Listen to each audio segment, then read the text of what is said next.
Welcome to the Providence City Land Use Authority, Administrative Land Use Authority. Today is August 11th. We're in the Providence City Office Building at 164 North Gateway Drive. It's about 2:35 in the afternoon. We have 4 items on our agenda today. I think we have a representative from all 4 of them, so we'll hear them all.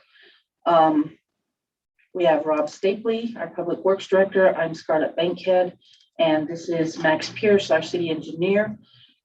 We also have Ryan Snow, our City Manager, Ty Cameron, our City Recorder, Diane Campbell, our Zoning Specialist, and April Fredrickson, our Code Compliance and Stormwater Specialist. We will start with item number 1, which is a conditional use for a pavilion. We will consider a request by Northridge EMT LLC for Brian Wrigley for a pavilion located at 250 South Sherwood Drive. Who is here for that one? Okay, if you'll come up to you can sit there if you'd like. We're a little less formal. And then just pull that mic over so that you can chat in that for when it's your turn. Okay, Diane. Okay.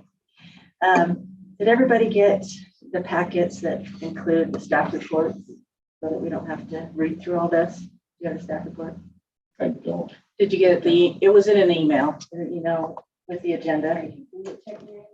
No, I'm not going to check my email. That is a good question. I know that's with my personal. The only thing I got was the invitation to the meeting. Okay. Oh, so go ahead and summarize this staff report for them. All right. The application was received August 5th. Rob Stapley did his inspection August 9th.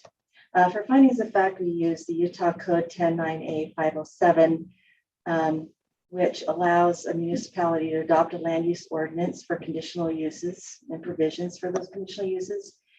The Cache County GIS parcel summary shows sensitive areas that may require further analysis. Providence City Code 10.5, sensitive areas, states that all permits involving a lot, parcel, or site located wholly or partially within a hazard area has to be dealt with a conditional use permit. Providence City Code 10.3.5 allows the city to impose reasonable conditions to mitigate detrimental effects. Conclusions of law. Providence City has adopted land use ordinances that include conditional uses and provisions for conditional uses. The Cache County GIS parcel summary indicates this parcel is in a steep slope and wildfire hazard areas. And on to conditions. The applicant will continue to meet all relevant federal, state, county, and Providence City rules, laws, codes, and ordinances. The applicant has mitigated slopes with construction of a retaining wall that was approved earlier last month, I believe. The applicant will mitigate wildfire hazard area by complying with requirements set forth by Aaron Walker, Deputy Fire Marshal. And we have an email or a letter for his review dated August 9th. Conditional uses for the pavilion only as shown on the site plan, date stamped August 4th. Approval by the city of any submitted application or paperwork does not alleviate the owners and or their agents from their responsibility to understand and conform to local, state, and federal laws. Providence City's approval is not intended to and cannot be construed to allow any laws to be violated. Thanks, Diane. Do you have any questions about anything that she? I do not. Okay. No. And for the record, will you say who you are? Yeah, Todd Worthen. Okay, thanks, Todd. Max, Rob, any concern? Well, let me review Aaron's letter really quickly.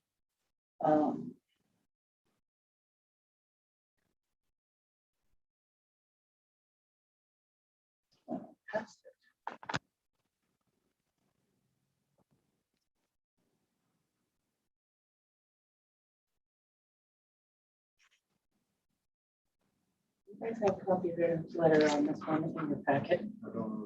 I got his letter after the packets were sent.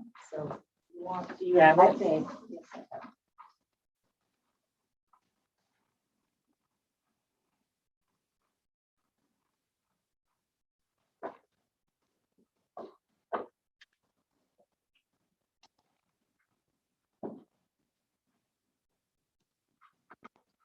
Okay, so Aaron Walker said this project is being recommended to Providence City for approval with the following comments. He looked at access and he said, for Cache County Building Code, the occupancy classification of an outdoor pavilion at a private residence is considered a group U structure. Extended access is acceptable for group U structures, and extended hose lays are within 200 feet of all areas around the proposed pavilion. So that's approved. Fire hydrant locations and hydrant numbers. Hydrant 437 is within 430 feet of the proposed structure, so that's approved. The fire water flow. You looked at the fire water flow. It says an approved water supply capable of supplying the required fire flow for fire protection shall be provided to the premises upon which facilities, buildings, or portions of buildings are hereafter constructed or moved into or within the jurisdiction.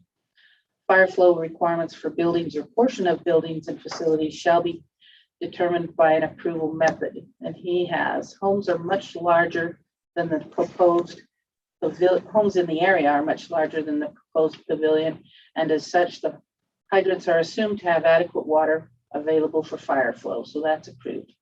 And then as far as the wildfire hazard mitigation, he has looked at the Utah Wildlife Urban Interface Code. The builder is planning on a Class A roof covering, which is approved. There's no concealed combustible spaces or attics to be covered, so it's approved.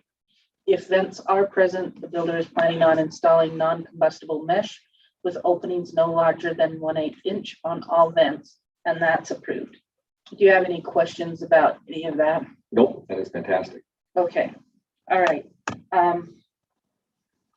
One thing I just kind of want to remind everybody while they're here, I had someone in my office the other day and they said, as long as we're within the buildable envelope or within the setbacks, what does it matter where the house actually sits? Can't we just move it to adjust it to make it work best on our lot?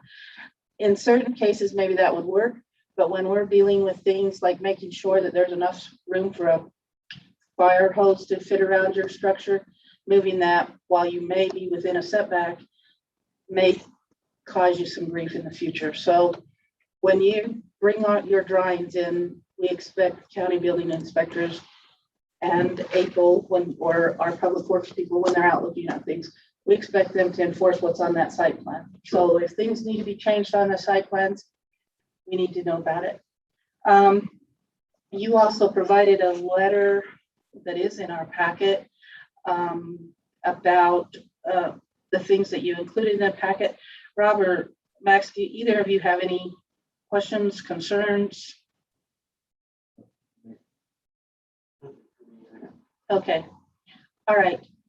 Do you have any questions for us? I do not. Okay, that being said, I would entertain a motion to approve the request by Northridge Gina T LLC for Brian Wrigley for a pavilion located at 250 South Sherwood Drive based on the findings of facts, conclusions, and conditions in the staff report.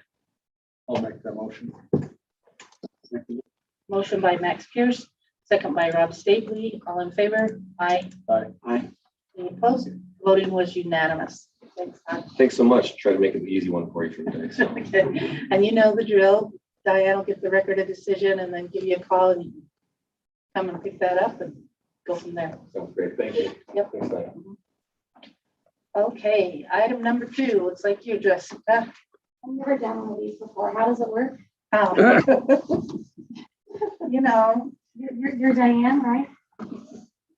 I would have thought you would have paid attention during the first one. You know, only the last, what, 25? Okay, Diane, you're up. All right, this application was received August 6th. This is for the lot in Vineyard, lot 80. Rob Stapley inspected the infrastructure on August 9th. Findings of fact are the same, conclusions of law are the same, except for this parcel is in a hazard water table area. Providence City had, let's see, I'll skip all that. The applicant will mitigate hazard water table by, and we have a submitted mitigation letter and a window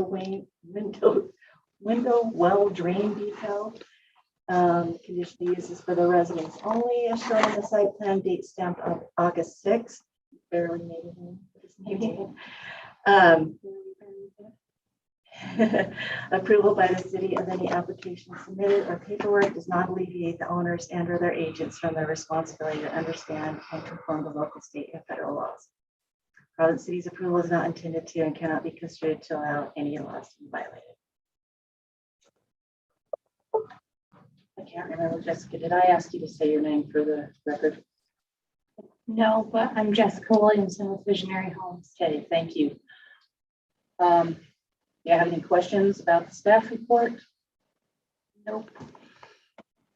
All right.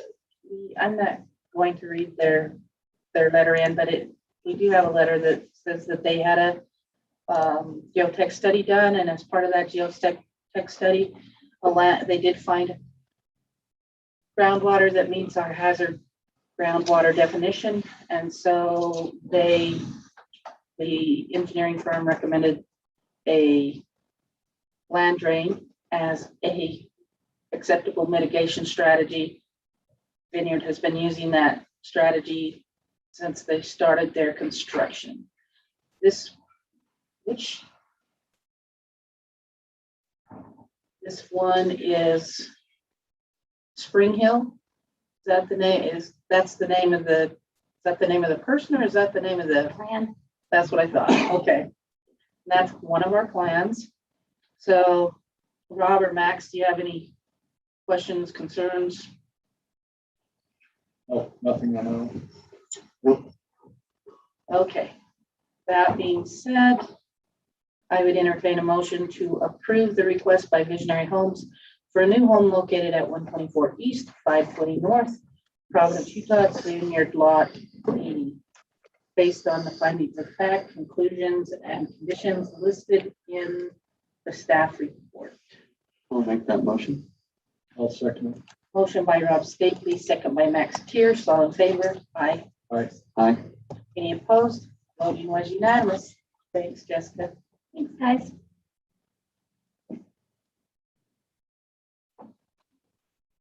Okay. The next one is JM Builders and Austin Terry. So it says the Administrative Land Use Authority will consider for approval a request by JM Builders for Austin Terry for a new home located at 222 North, 850 East in Providence. And you are? Okay. All right, Diane, you want to review this one for us? Yes. The application was received July 13th, and Rob signed his public works inspection July 16th. And we have the letter from Aaron Walker. His review is dated July 25th. Findings of fact, did you get the packet in the mail? I swear I mailed it out to everybody. Email, not mail. Email. Did you get an email from me? Just for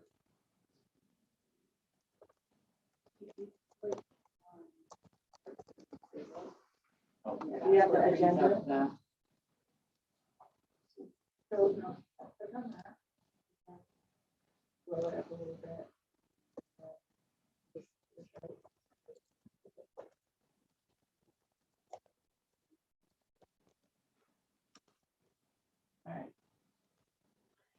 All right, findings of fact are as listed on the staff report.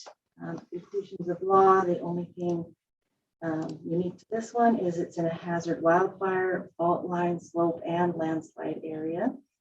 And let's see, the applicant will mitigate hazard areas by, we have the letter from Aaron Walker, Deputy Fire Marshal, dated July 25th. We have, they submitted a landslide report dated July 9th. And the fault line was excavated during the subdivision development and was concluded to possibly be further to the east. If it's found during excavation for the home, construction will be discontinued until the issue can be resolved. The steep slopes are outside of the building area and will not be disturbed. This conditional use is for the residents only, as shown in the site plan date stamped July 14th. Approval by the city of any submitted application or paperwork does not alleviate the owners and or their agents from their responsibility to understand and conform to local, state, and federal laws. Province city's approval is not intended to and cannot be construed to allow any laws to be. Do you have any questions about that, sir? I think so. Okay, so in Aaron's letter, he says this project is being recommended to Providence City for approval. He looked at access, said the fire apparatus is within 150 feet each way, or the fire apparatus access is within 150 feet each way around the exterior of the home, may be measured from 2 separate locations where the fire truck may be parked. That was completed. The fire access road must be at least 20 feet wide and engineered, designed to support the load of at least 75,000 pounds. That's been completed. The dead end fire apparatus access road in excess of 150 feet in length shall be provided with an approved area for turning around. That's completed. The plan shows I think it's 65 by 65. I don't have my screen on the plan. I've got it on Aaron's letter, but I think that's what it was. So that is shown on the map, on the site plan. The maximum grade of the turnaround shall not exceed 4%. And you need to identify the percent of grade and slopes on the site plan. And it says that's completed. And I should have checked. I have not received an updated site plan. It doesn't look like we have that on our site plan, so we will need one that shows that.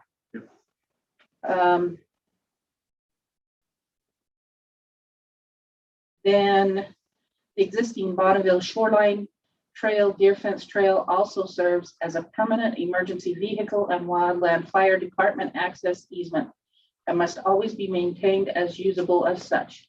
Any proposed gates, fences, and or other obstructions crossing this easement shall be approved by the fire department and Providence City prior to the installation. And that's acknowledged on the site plan.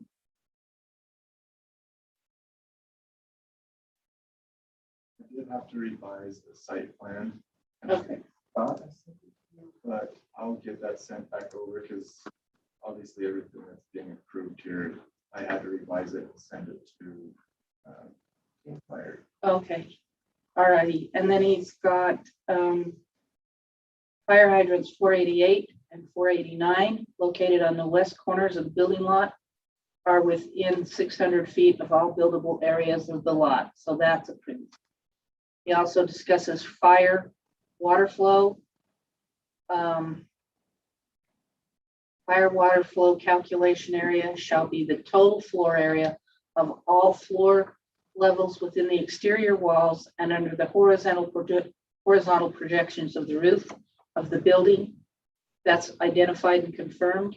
The building appears to be approximately 5,200 square feet in size, according to table B105.1 parenthesis 1. The fire flow for a combined area of 5,200 square feet of type VB is 2,000 gallons per minute at 20 psi. Fire flow requirements are subject to change due to separation of fire areas, type of construction, and the installation of a fire suppression system. Hydrant 488, located on the northwest corner of the building lot, is within 600 feet of all exterior areas, and the proposed structure contains a water flow of approximately 1,150 gallons per minute at 20 psi. The homeowner has decided to install fire sprinklers as a means of meeting the fire flow requirements. That means the required fire flow with that sprinkler system installed, the required fire flow would be 1,000 GPM at 20 psi. With the fire flow reduction allowed for the installation of fire sprinklers, the amount of water available for fire flow is sufficient for this size and type of structure. And then the sprinkler plans may be a delayed submittal, but the plans need to be reviewed by a third party. And the fire department, if you contact them, they can give you a list of third-party reviewers. The plan must be reviewed and approved prior to any work taking place on the sprinkler system. He also reviews the Utah Wildland Urban Interface Code. Class A roof covering of asphalt shingles will be installed per phone conversation with Zach at JM Builders, that's approved. Soffits to be installed, soffits to be installed as closed underside of combustible decks and supported structures. For phone conversation with Zach, they are planning to close all combustible underfloor decks and eaves with soffits, so that's approved. And then for the phone conversation with Zach, they're planning to install mesh screen with openings no greater than an 8-inch on all openings to combustible areas per building code. That's approved. Do you have any questions over his letter? Okay, and then Providence City also has some rules in our city code. However, even though these are in the city code, it says that property owners are encouraged to implement the following. There's 5 things we've already talked. The fire code, that Aaron goes under, actually takes care of 3 of the 5. So we're just going to talk about 2 of them. One of them is encouraging property owners to inspect the property regularly, clearing dead wood and dense vegetation from at least 30 feet around your house. Rake piles of leaves and twigs. If on a hill, more space will be needed to protect your home. A fuel break should be maintained around all structures. And then we also encourage property owners to move firewood away from the house or attachments like fences or decks. I know right now when people look up at those areas, they kind of think, why are we even talking about that? But you know, as people landscape and some people want to, I have a neighbor that they thought it would be really cool to make it their own little forest. And so they have quake and aspens and all kinds of, their landscaping is beautiful, but it's just like a little fire area. So when you're up there in those areas, please be aware of that with your landscaping and everything, and make sure you follow our suggestions. So if you pass that on to the property owners. Michael Taylor at Civil Solutions also provided a report on the landslide. And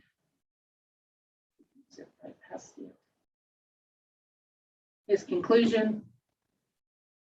It is the conclusion of this study that the risk of landsliding on parcel 02-288-0028 is low and should not preclude the construction of proposed residential structure. Any questions there? Rob or Max, comments you want to make on this? I don't have any. So we're approving the home, not the proposed future detached garage. But Aaron's took that into account to some degree that he's reviewing. Yeah, and working with the homeowners, we're obviously trying to get through the bank, get stuff ready on that end, personal finances, that kind of stuff.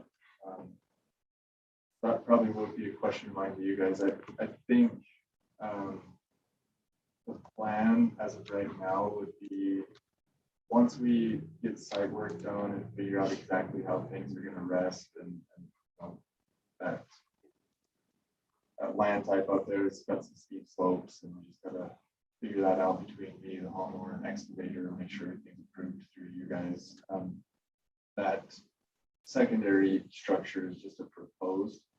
What would I think right now our plan is to try to do site work, and based off of their own personal finances, possibly put the foundation in at the same time. So what process do I need to make to basically get approval on that? You just go through the same thing. thing.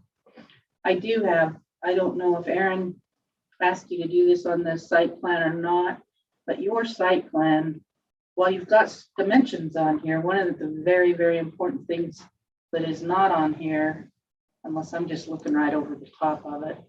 Building envelope. Yep. Okay. Is that on the other one?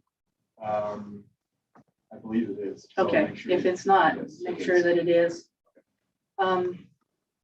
So my question to my two partners up here, you want to wait and approve this when we have the corrected site plan? Or you want to assign staff to make sure that the conditions are met on that corrected site plan? Say we do have a version of the corrected one already? He's got one on his phone. I was just wondering if maybe he can just send it to you.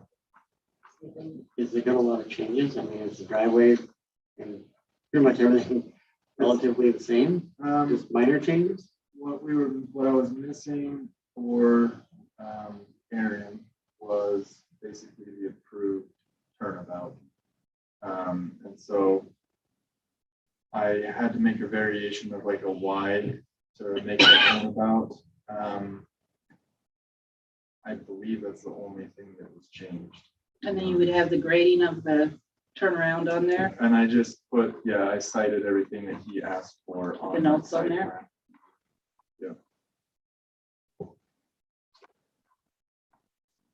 I have a question on that detached garage. If April? he's showing it on the, I need you to, if he's showing it on the site plan, Wouldn't that approve it? The detached, like he wouldn't have to come through this process again, would he, if it's shown on the site plan? As long as it wasn't changed. if Aaron reviewed it as part of his review, which I don't know if he did or not, So that's what it's, so that's what I'm just wondering, because I see it on the site plan. you could use the same, I mean, we wouldn't ask you to get a new landslide report or anything like that. We just need to make sure that it met fire code. I'm not opposed to including it. And then with the condition that we have a letter from Aaron prior to construction, which he'd have to do because of the building permit process anyway. So, I'll be able to send that over to Diane as early as this afternoon. I'm not finding it. No, like I said, I know I've done it, because that's how Aaron, that was one way he did an approval off of that site plan. Not finding.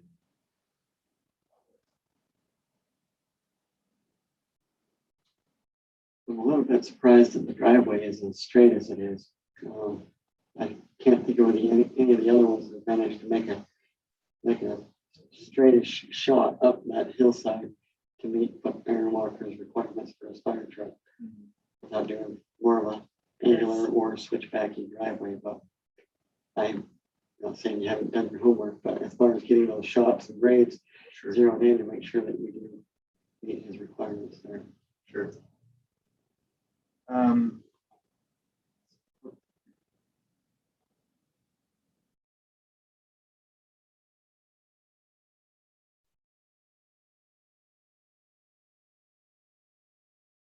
Who would you like to send this to?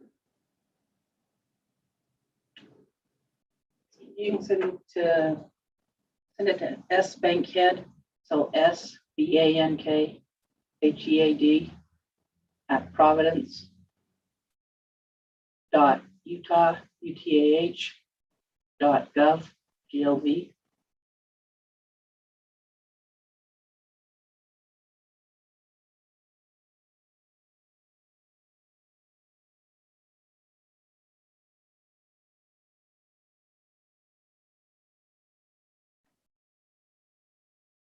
And right along with what you were talking about to begin with, I mean, I've been up on site, I've talked about this with Aaron. I definitely got a grasp on the expectations. He kind of relayed to me that some of those sites up there have been difficult to get the proper grading into them. And so the plan here is we're doing a proposal, but this is what I sent over to him. I do know the lay of the land. This does sit on the high side. Like I know we're going to be within reason of this, proposed driveway. The ground slope is pretty severe from south to north, and so that's why we proposed this. He did conversate with me if we need to make any type of revision, just like you talked about, that it needs to be revised and submitted. I got your email and I've just forwarded it to the rest of the team, so we should be getting it any minute now. So we had two different items on that. One was the original. It just wasn't big enough for a turnabout. So he sent me an attachment that had all the approved turnabouts. So we did a Y. The lengths are correct, the widths are correct. And then the two different locations for the fire apparatus to be able to sit on site and have a hose and reach the 200 feet over to the point. So based off of all that, I mean, I talked with Aaron for quite a while and made sure we were trying to hit all those marks and that it made sense. So talking with him, this is what we had both went over and what I changed it over for this.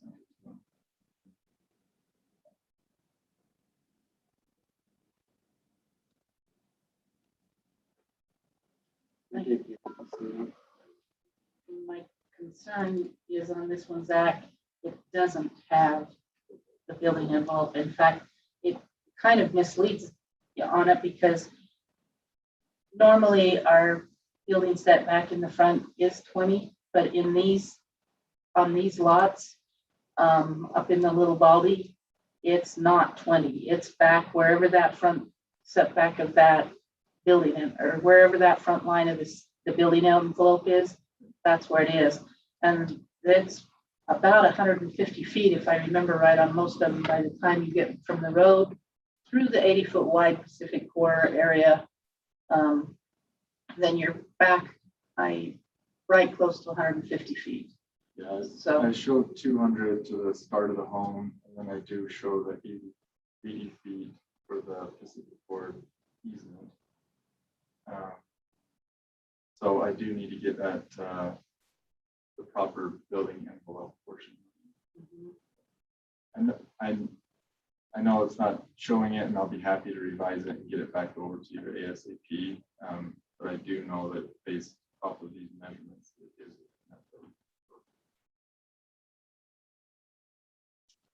not very big compared to the lot. No, they're not. However, when you scale most of them out, they are as big as, a lot of them are as big as a normal lot. There's plenty of room there, that's for sure. So, Yeah, we just want to be obviously well behind that Rocky Mountain Power easement. And west of the PSI line. And yeah, a lot of pressures. The one concern, that yeah, and I talked with Aaron about that too. He kind of mentioned to be putting in an 1.5-inch line, water line. Do you see any problems with that? certainly shouldn't harm anything upsizing your private line from the meter up to the home. There has been only one actually so far that's actually dug up the street and upsized the actual hole in the main and upsized it from the main to the meter and up to the home in order to try to accommodate more landscaping desires. Oh, gotcha. I don't know what this home's landscaping desires ultimately will be, but that's where things get very tricky when you have low rates and pressures at low velocities. And That was pretty much per, and I don't know what you recommend, but that was per his recommendation, was obviously a 3/4 line or a 1-inch line. He was very concerned about having enough water pressure to accommodate what the 2 fire hydrants will not. So in order to do the fire suppression system inside of the home, he kind of recommended doing an 1.5-inch line. Also just talking with my excavator and making sure that the static is okay, and that we, and then talk with the plumber and downsize it in the home. So we've got a pretty firm grasp on that too, as long as you don't see any issues with the 1.5-inch line. no, going bigger is only going to potentially help. So Okay. So Diane, that you're gonna have to change that on the impact fee. If they're going to an 1.5-inch meter, that's a different fee.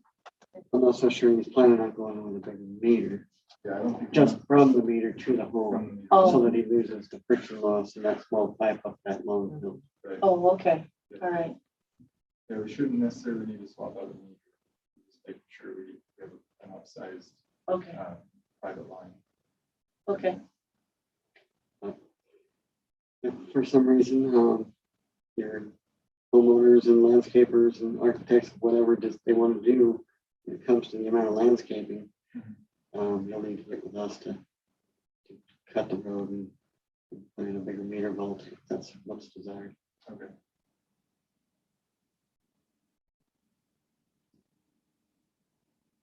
So how do you want to handle this without the building envelope on there? Do you want them to put it on there and leave it up to Diane to check that before the ROD is issued, or do you want to continue? What would you like to do? As long as somebody gets eyes on this true footprint in relation to the building envelope, I'm okay approving it with that condition. Okay, how about we do this? The Administrative Land Use Authority will conditionally approve the request, or will approve the request by JM Builders for Austin Terry for a new home located at 222 North, 850 East, based on the findings, the conclusions, the conditions listed in the staff report. And we are the change in this, a couple of changes. The change in the staff report is that we're using the site plan that was emailed to us during the meeting.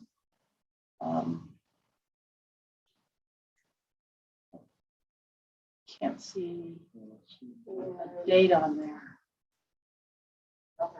I'll have to print one and stamp it so that Yeah, Paul's got but one. I've emailed it to you. But actually, I don't want you to give that one to Paul. I want you to give him the one that is the other part of the condition. We do need this site plan that was emailed to us today needs to have the building envelope added onto that. And that we need to have that verified by Diane in April. And if they'll verify that, then we can use that site plan if that meets with these two gentlemen's approval as well. So my motion would be to approve with the additional condition that this new site plan be amended, the site plan that came in today be amended to show the building envelope, and that April and Diane verify that building envelope, and then the approval would stand. On top of that verification of the building envelope on here, that also needs to be dimensioned out on the site plan. Yes, they, The actual dimensions to the buildable envelope on this version of the site plan. yeah, they would have to show the envelope and the dimensions. I'm fine with that. You want to add anything, Max? No, I agree. Okay. So can I get that motion? I'll make that motion. I'll second it. Motion by Rob Stapley, second by Max Pierce. All in favor? Aye. Aye. Aye. Any opposed? Okay, voting's unanimous. So as soon as we get that updated site plan and April and Diane have a chance to look at it, then Diane can finish the record of decision. You can come in and pay your fees, and then we'll send you over to the county to finish the building permit process. Perfect. All righty, Thank you. thank you.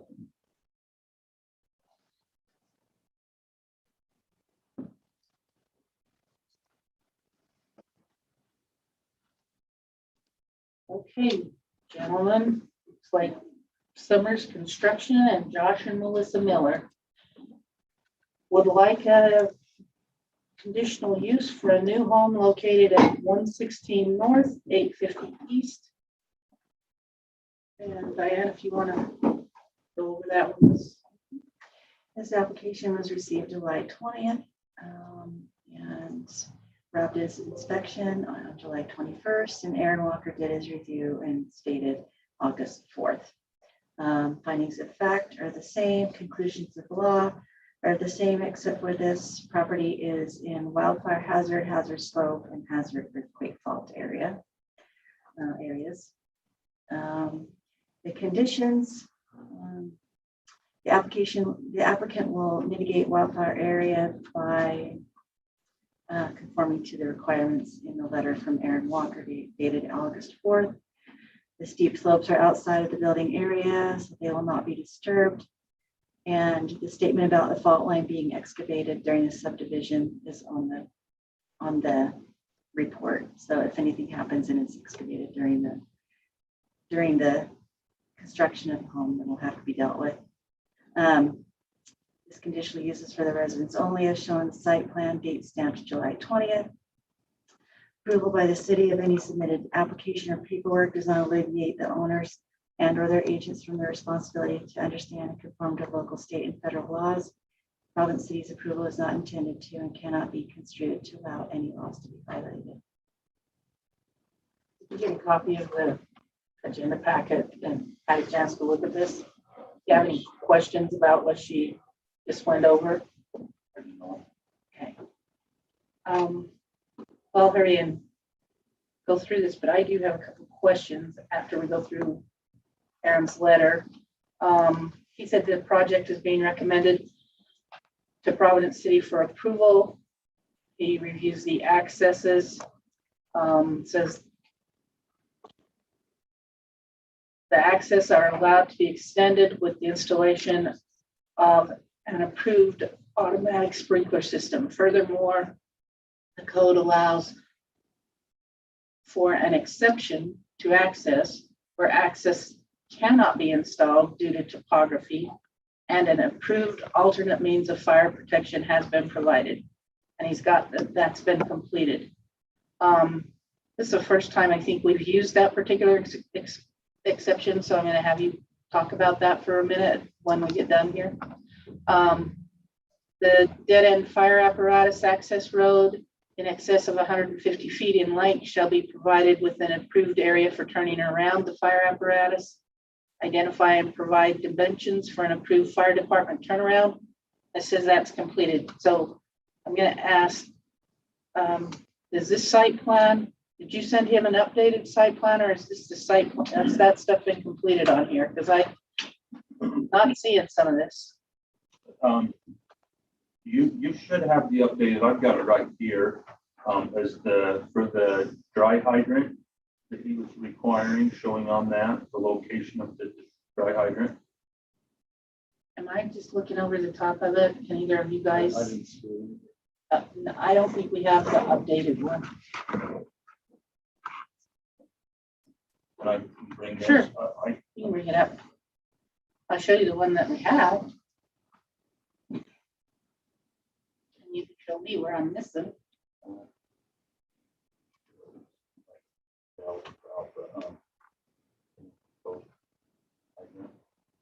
Okay, and can I just get you to make a copy of this new one? Okay, so while she's doing that, we'll finish Aaron's letter and then we'll go back to talking about that.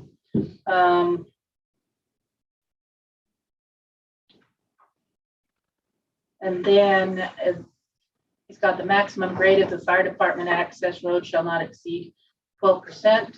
Identify the slope and grade of the driveway and turnaround. He's got that's been completed. The maximum grade of the turnaround shall not exceed 4%. Needs to identify that on the plans, and that's been completed. Due to topography, the identified parameters of the fire department access may not be fully achieved. The property owners will install the access as identified on the site plan and as close to the requirements as possible. Furthermore, the property owners are proposing to install a dry yard hydrant as an alternate means and method. The detailed plans for the dry hydrant are allowed to be a delayed submittal. The detailed plans for the yard hydrant shall be submitted to the fire department for review prior to work beginning on the system. That's acknowledged and completed. The Bonneville Shoreline Trail deer fence or trail also serves as a permanent emergency vehicle and wildland fire department access easement and must always be maintained and usable as such. Any proposed fences, gates, and or other obstructions crossing this easement shall be approved by the fire department and Providence City prior to the installation. That's acknowledged on the site plan and completed. The fire access road shall be constructed of an asphalt, concrete, or other approved all-weather driving surface capable of supporting apparatus weighing up to 75,000 pounds. A compaction test is required. That's completed. And then the driveway will need to be graded and roughed in as to allow for fire department response prior to combustible materials being delivered to the job site. Address numbers are required to be in a conspicuous location at the entrance to the driveway. Numbers shall be at least 4 inches in height with 1 inch stroke on the contrasting background. And then he talks about the hydrants. Hydrant 486 is located at the driveway entrance, is within 600 feet of all exterior areas, with the proposed home measured as the fire truck would travel from where it would park around the structure to the farthest point.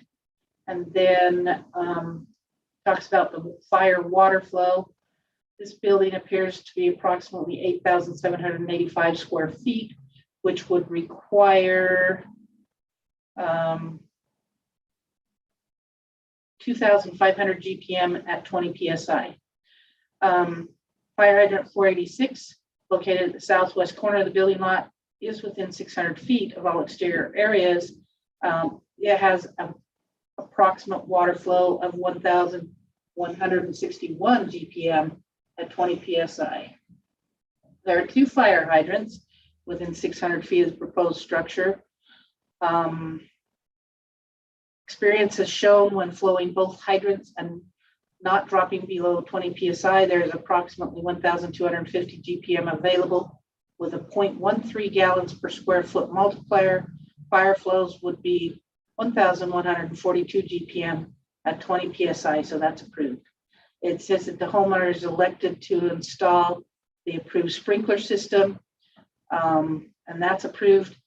And then there's the note about the sprinkler plans, maybe delayed submittal, but must be approved and have the third party review and must be approved prior to any work taking place on the sprinkler system. Then he also reviews the wildland fire code, and during the phone conversation with Rob Summers, the Class A roof covering of asphalt shingles will be installed. That's approved. During the phone conversation with Rob Summers, all combustible underfloor decks and eaves will be covered with soffits. That's approved. And then during that phone conversation, 1/8 inch mesh non-combustible screen will be installed on all openings per the building code, and that's approved. And then the same 2 additional items that our code encourages homeowners to do as far as good housekeeping around the house and keeping firewood away from the houses and attachments apply. Any questions? So let's just explain a little bit what the exception is with the proposed dry hydrant. So due to the topography and the slope of the lot, we're maintaining our 12% or less on our straights of our driveway. But so the proposed to be able to, on the turns, they're gonna be 1% or so over. So talking with Aaron, he proposed that we'd go this way and be able to supply a dry hydrant so that the turnaround, the fire turnaround on top wouldn't be an issue, and due to the grade of the lot wouldn't be an issue. So that's what the proposed dry hydrant is for. I'm sorry to not totally understand. So does that mean that they're not planning to take the big truck up there? They would just turn on to this hydrant and then the smaller truck would, or the smaller firefighters would connect to the dry hydrant, but the dry hydrant is only active from our hydrants when they're turned on? Is that how that's working? That is correct. The fire department. Bottom, 50 east, where the fire truck will park. Right. With the hydrant truck will march the hose up to the next hydrant, up to the other east end of the dry hydrant. They'll hook their stuff up to that, like the fire. So they fight the fire from the hydrants or from the reservoir in the truck? Well, they're not. Both. Oh, So they're not having to take hoses all the way from down 800. That's why they'll hook into the dry hydrant and then they're able to just hook their hoses up there where it's proposed. okay. A couple of those would have been put in the last couple of years.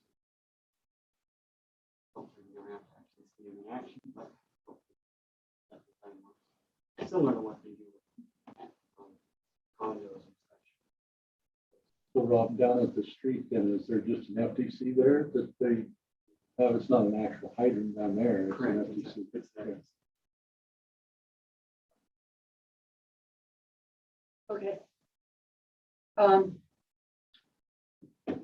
hope they don't need a ladder truck over the top of the street house. Let's hope we don't need any of it. Yeah, we just don't want you to have fire up there, period. They were- nobody- So you had talked to, or Josh, you've talked to us, or at least talked to me about an accessory dwelling unit for your dad, and I'm not seeing that shown on here. Yeah, because we don't have any plans for that right now. Okay, all right, So if we do, we'd probably go through this process again, right? right. So, Okay, all right, that's just what I wanted to check on, was if there's some, because it looks to me like it would be really tight, even though that accessory dwelling unit has to be extremely small compared to the site of your house, but it still looks like it would be really tight to fit that in there. it would, Okay, no, all righty. I just want to make sure we weren't forgetting something, though. no. Okay. Any other questions, Max? No. Rob, do you have any? No, I should have, not necessarily a question, just more or less a concern when it comes to stormwater. I don't know if you noticed what some of that hillside did on that big rain event that we had, but it seemed like most of the problem occurred as far as the bulk of the washout was from the trenching. So if there's some way you can compact those trenches, even though most people don't bother compacting their water, sewer, and power and phone, whatever trenches you have coming down off that hill, highly recommend doing that, and maybe a BMP of some sort at the bottom of that trench before it enters the sidewalk and then out in the road into the stormwater system. Because those trenches washed out really bad in that scenario. Well, Rob, it already rained once this year. So it's probably not gonna rain. All right. So it's the trenches and also try to not scrape off the foliage that's there. Yeah, leave as many weeds as There's you a lot possibly that did can. that, and that one ran quite a bit because of it. Tell everybody to leave what weeds they can in all construction. Help Until you're ready to do your landscaping. minimize all trench destruction, more weeds, because weeds, even the hydro seeding that's been done up there has kind of had massive failure for most people who have tried it. I don't know exactly why that is.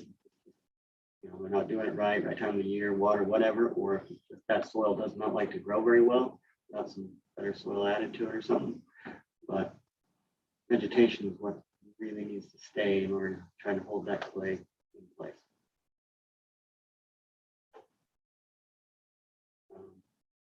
Yeah, that little about stormwater precaution.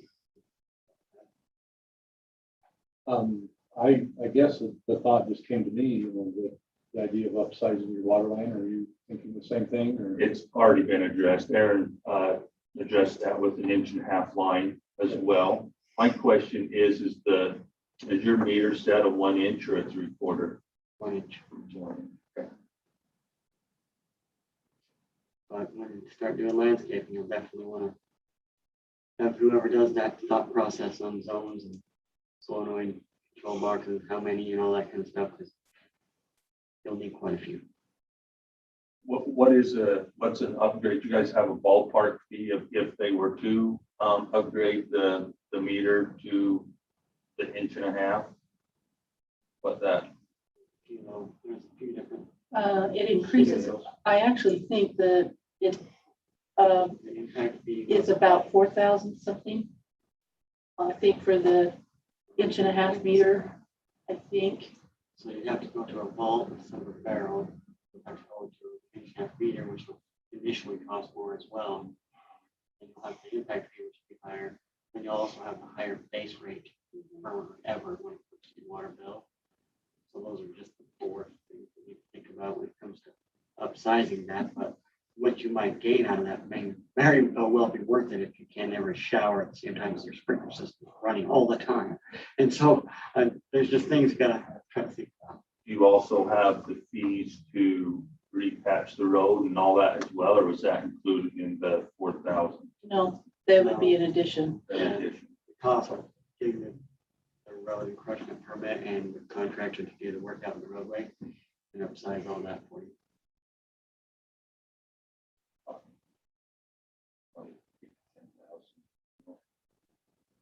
Would you object to them doing a second meter instead of upsizing? The only thing a second meter would do, I mean, you'd have to pay the impact fees. And you'd still have to go out on the road and do that, but you would have to do anyway if you were upsizing the line all the way from the road, right? So, but the one thing a second meter does do, both base rates are the second meter. If you're doing another 1-inch meter, it's the lower base rate. And then we can actually turn that one off during the winter so that you're not charged for that one during the 6 months of winter. But you do get charged to turn it on and off. But there's quite a few people that put in second landscaping meters rather than upsize the first meter for that purpose. If the second 1-inch meter will accomplish that need that we're chasing. Has anybody been doing that up there in Little Baldy? I've not talked to anybody about that No, option. in fact, the only one that did do a second meter / upsize meter idea was Gene Spalding. And he went with 2 1.5 meter lines. So what are we talking different than the guy that was before us that was talking about the 1.5 meter or the pipe? He's just upsizing the pipe that goes from the meter to the home.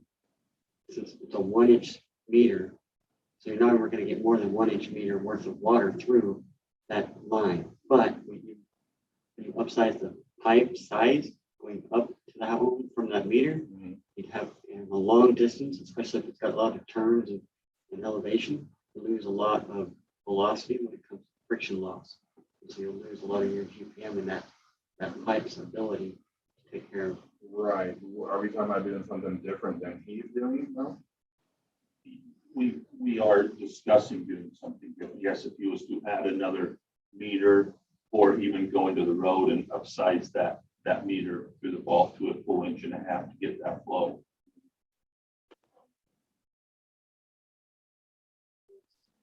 We've got an option on ways to improve the water situation up there. And also, the Reader residents who did, I think they were proposing maybe they would put like a cistern up in their yard somewhere just for water storage and then actually do another pump for their irrigation as well. I don't know if that's what. Following state code lines, there is ways you could probably pull something off like that. But For landscaping. For that's for landscaping. landscaping. Yeah.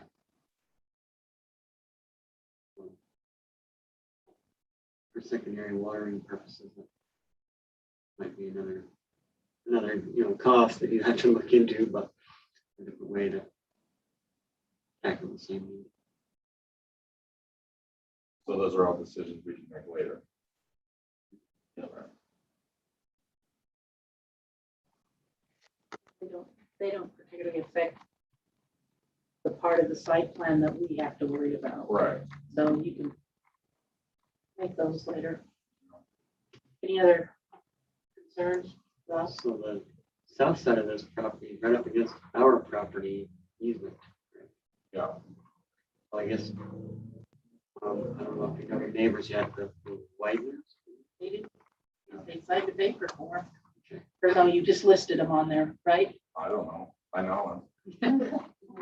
We'll just be mindful of those property lines so that we maintain whatever future needs the city might end up wanting to do with that we don't hinder that property.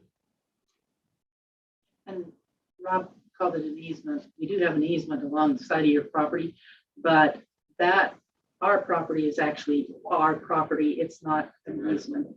April pointed that out to me once. Yes. She clarified that. Yeah, so it's not one that you can just borrow. It's ours. Anything else, Max, that you want to put out there, Rob? Okay, so I would entertain a motion to approve the request by Summers Construction for Josh and Melissa Miller for a new home located at 116 North, 850 East in Providence, based on the findings of fact, the conclusions, the conditions in the staff report that were presented. A change to that, we are not using the July 20th, 2021 site plan. We are using the site plan that was given to us during this meeting. It doesn't have a date on it, but it does, I know you will data, but there's not a date on this site plan to identify it. But it does show the proposed dry hydrant location. It's got notes regarding the asphalt with concrete. It's got notes about the 16-inch wide concrete ribbon. It's got the Bonneville Shoreline Trail notes. Actually, it doesn't.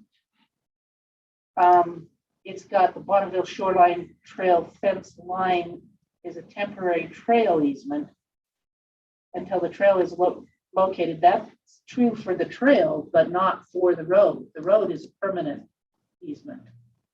So the road stays, the access road up there. You're talking behind the deer. Yeah. Right. Mhm. So even if the trail moves further east, there's talk of that. Even if the trail moves further east, the road stays there. So that easement is, that road easement permanent. So.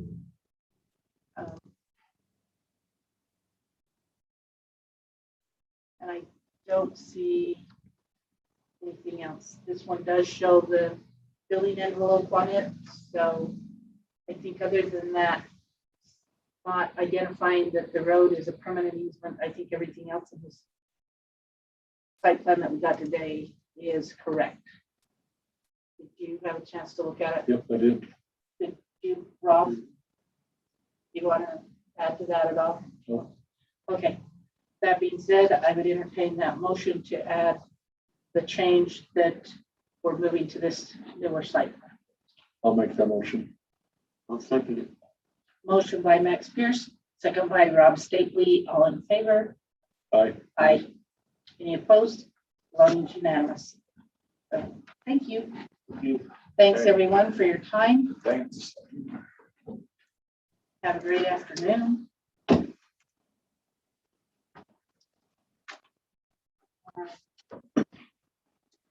That concludes our agenda.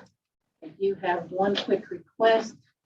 It's not an agenda item, but I would like to really look at our fee structure. So if you would, each of you would sit down and see staff members that are involved in this, looking at these for the conditional use, if you would sit down and give it some thought about how much time you spend, and just shoot me an email.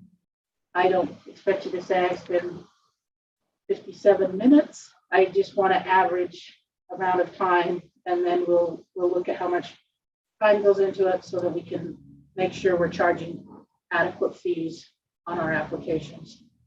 So that's all I have, unless somebody else wants to bring something up that should be on a future agenda.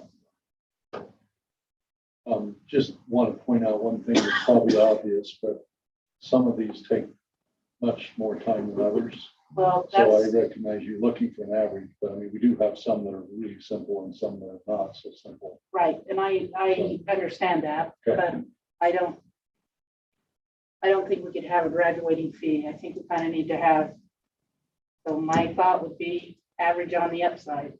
Once the east side little baldies are done, they're probably all not quite Well, hard, right? These are the shoreline. But So sometimes, shoreline, that's true. sometimes though, even on some of these others that you would think would be a slam dunk, you sit down and they're not done quite as professionally, or there's things that are missing and you have to really walk people through the steps and everything. And so I think it is hard to say, but I would like you to just think about an Right, average. I guess the ones that take more time for me tend to be the ones who, now, some of these have the same geotech report that we've seen over and over and over, but if it's a new geotech report, those tend to take quite a bit more time to review that and any other supporting documents that they've got Right.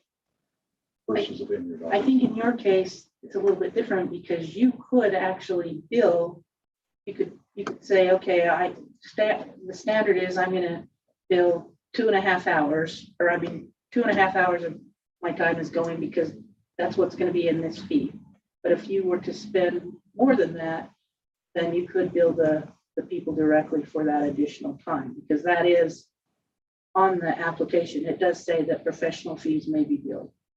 So if it got way out of whack, we could still recover it that way. Yeah. Now, Rob and I, But the rate we're at, I mean, we're at $100, is it $50 if it's $100 for this one? At $100, it didn't pay to cover the discussion we've had about pricing. Not that I was trying to add the cost of the meeting, but No, I just pointing that out that $100 spread 6 ways doesn't go very far. And when it requires that we need to be able to recover that for the city as good stewards.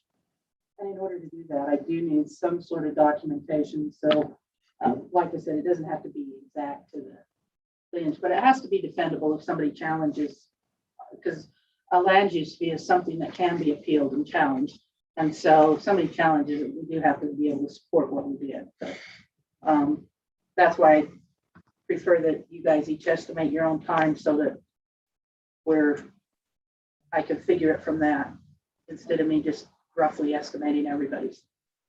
All right, thanks for your help on that. And if there's nothing, is there anything else? Nothing for me. Anybody else?